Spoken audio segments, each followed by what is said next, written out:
How Harry Styles, Louis Tomlinson, and One Direction taught me psychoanalysis. I want to start with a confession. I didn't learn, and I'm not learning psychoanalysis the traditional way. I didn't learn it, and I haven't been learning it only through dense textbooks, supervision rooms, or theory lectures. I learned it, and I'm learning it by listening to music. Specifically, by listening to Harry Styles, Louis Tomlinson, and yes, the entire One Direction discography, musical discography. And before you roll your eyes, and please just stay with me, because what I'm about to explain is not fandom, not fantasy, and not projection in the way people dismiss it online. It's actually one of the most classical ways psychoanalysis has always worked. Psychoanalysis was never meant to live only in academic language, at least not in my opinion. Freud analyzed dreams. Jung analyzed myths. Later analysts analyze art, literature, film, poetry. Why? Because the unconscious does not speak in bullet points. It speaks in symbol, affect, rhythm, and repetition. Music, especially popular music, is one of the most accessible containers for unconscious material that we have. A song is not just sound. It's a psychic event. When a lyric hits you before you understand why, that's the unconscious recognizing itself. That's psychoanalysis happening in real time. One Direction is often dismissed as teen pop, but psychoanalytically, that dismissal in and of itself is quite revealing, because adolescence is when identity, desire, belonging, and attachment are most volatile. Songs like Night Changes, If I Could Fly, Fireproof, they are not simplistic. They are about time, loss, idealization, and fear of rupture. And here is something important. You don't need the artist's intent to do psychoanalysis. You only need the symbolic material and the listener's psychic response. In my humble opinion, that's how analysis works. Harry Styles. So, Harry Styles' solo work is fascinating psychoanalytically because it tolerates ambiguity. Songs like Sweet Creature, Falling, Matilda, Satellite, they don't resolve tension. They contain it. In psychoanalytic terms, this reflects ego development, the capacity to hold contradiction without collapsing, love without possession, pain without annihilation, longing without demand. Harry's lyrics often hover in the space between attachment and autonomy, which is exactly where psychological maturity lives. This is not accidental. This is psychic structure expressed through art. Now Louis Tomlinson's music, it carries a very different tone. Where Harry's work explores holding space, Louis's work is about surviving loss. Psychoanalysis has a name for this. Mourning versus melancholia. Mourning allows grief to move. Melancholia traps it inside the self. Songs like Two of Us, Habit, Always You, Written All Over Your Face, these are not polished performances. They are working through. Louis's lyrics often return to the same emotional locations. Another psychoanalytic concept called repetition compulsion. But repetition is not pathology by default. Sometimes repetition is how the psyche tries to metabolize pain. Here's where it becomes a learning method, at least for me. So, there's a lot of reading in psychoanalytic work. There's a lot of papers, textbooks, conference transcripts, you name it.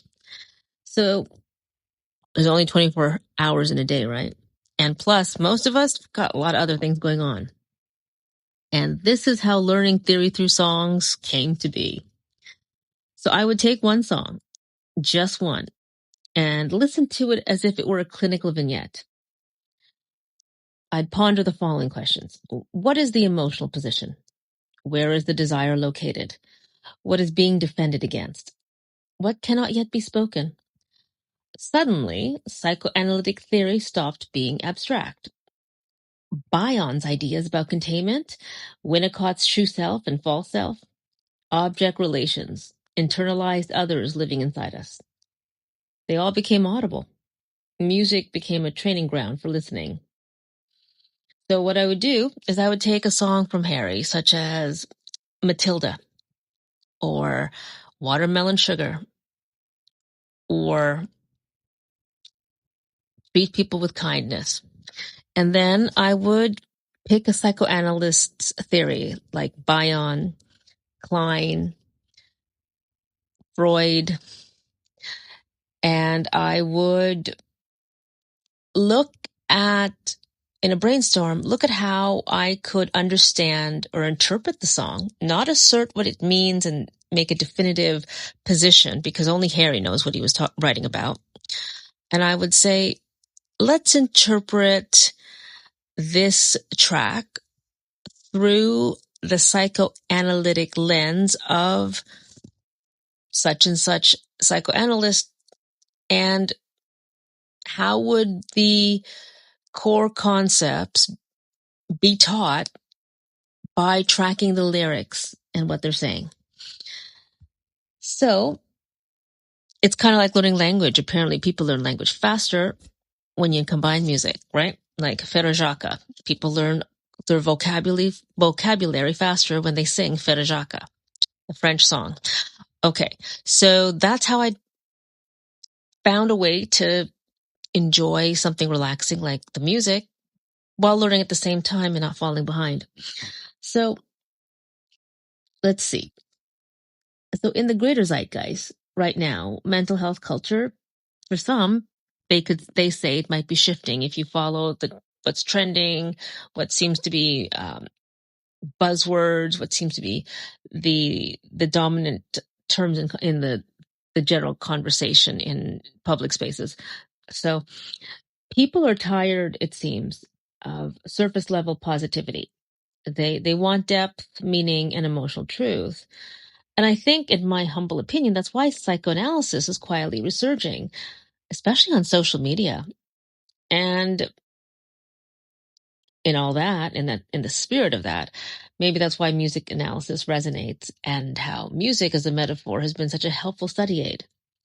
Because when people listen to songs through a psychoanalytic lens, they may feel seen without being diagnosed. It's interpretation, not pathology, and that matters. So here's the part that I haven't heard much talk about. It's what happens to the listener. So when you interpret music psychoanalytically, you start to notice perhaps your own patterns. Which lyrics undo you, which ones soothe you, which ones you kind of repeat obsessively or hit replay a little too many times. So what is all that? Some say that that's an example of transference. The song becomes a relational object, and your response reveals something about your own internal world. This is not about obsession. It's about recognition.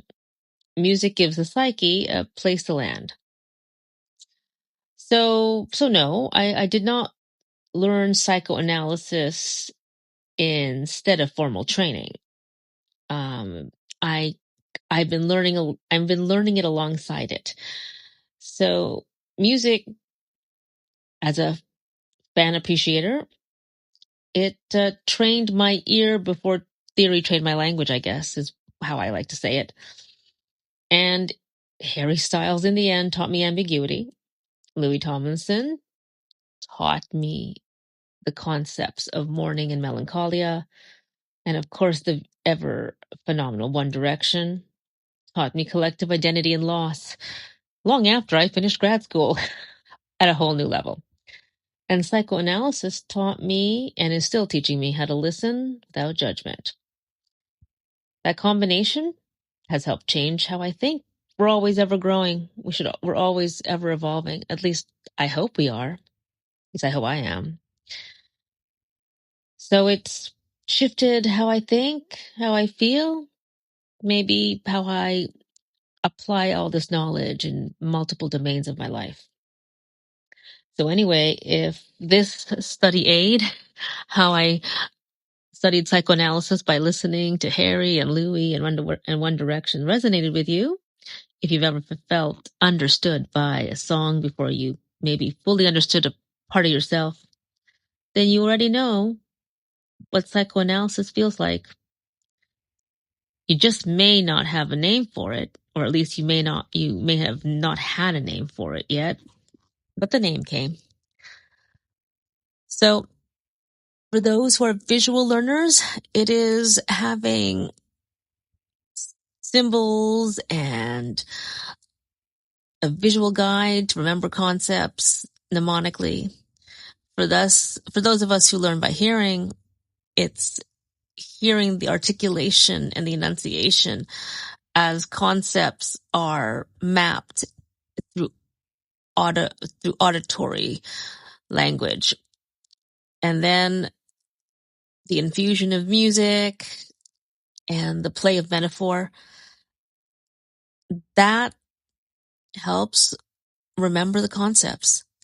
And the other inspiration of this study technique has its origins in grad school. There was a book written by a Dr. Robinson. I wish I had it in front of me, but it was about learning to recognize and understand the diagnosis of certain conditions. So depression, anxiety, phobia, and it was a really cool concept, but the book was about understanding different diagnostic conditions, different types of personality disorders by mapping them in parallel to fictional characters in very popular TV shows and movies. And so that actually helped when you're in grad school and you have to remember how to do a differential diagnosis or how to diagnose properly based on clinical interviews and considerations. So that's actually my version of how that book was written, because if it hadn't been for that book by Dr. Robinson, it would have taken me 10 times as long to have learned the exact same material. So I remember what worked and I did a bit of a twist on it, and Harry Styles, Louis Tomlinson, One Direction, was my tutor as this learning journey of psychoanalysis unfolds.